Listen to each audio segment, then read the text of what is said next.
Let's go, let's see if we can do it.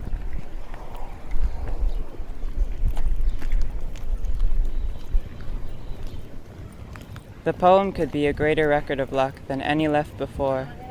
Its shape is such that instants harden repeatedly, but retain their essential fluency among the milieu of their occurrence. For instance, how did you cut yourself? You don't have anything else to do?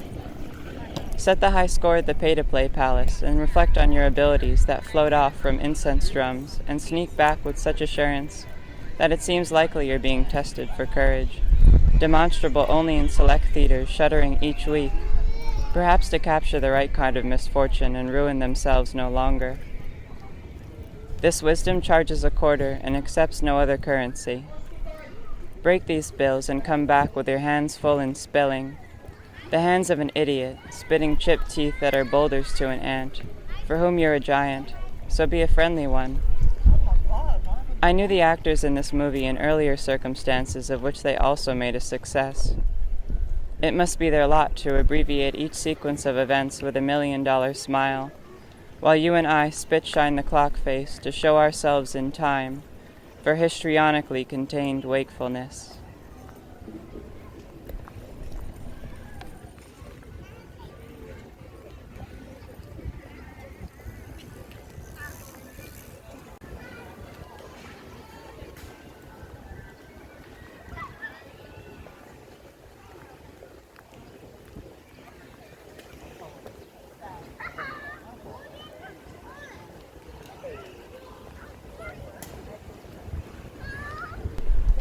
Then once more into the gray immensity, drifting over flagstones cracked with the strain of staying aloof, though they draw us close with sly gravity, and the surprise that no one's home.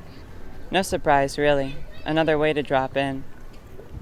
An argument tips our blade over the pillow and into the socket. These are things that happen to be there, and otherwise mind their business. We are the ones who move the abacus of pressures and contacts outside of this hesitant extreme, the burden of calculation flying back and forth in a commuter hall. That I have something to say may be expressed with limping eyelids touring adagios of unrest. So unknown am I in this land of passionate pilgrims, wrestling prayers from the angels that peel them like bananas. Such is the extent of our miscommunication, and how sweet. Tap the wounded angel on the shoulder and act as if you didn't. There is no law that says how much annoy will suddenly endear, but the boundary exists. We have met there often, heedless of its constant shift, like robes caught in an etching. For this was to be what eclipsed the story.